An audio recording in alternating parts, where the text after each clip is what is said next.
ఖుషి పాప గార్డెన్లో బాల్తో ఆడుతూ ఉండగా తులసి దూరంగా చూస్తూ ఉంటుంది. కానీ ఆ బాల్కి కరెంట్ షాక్ తగిలేలా ఒక వైర్ సెట్ చేసి ఉంటుంది.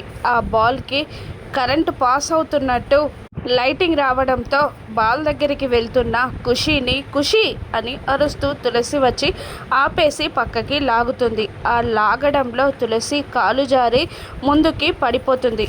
దాంతో తులసి కడుపుకి దెబ్బ తగులుతుంది. తులసి కింద పడిపోవడం చూసిన ఆ పెద్దావిడ తులసి అని గట్టిగా అరిచి పైకి లేచి నిలబెడుతుంది.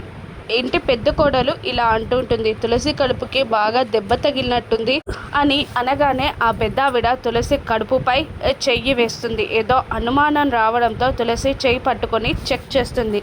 ఇక తులసి నాడి నార్మల్గా కొట్టుకోవడంతో ఒక్కసారిగా తులసి చెయ్యి పట్టుకొని హాల్లోకి ఈడ్చుకొస్తుంది. బసవ,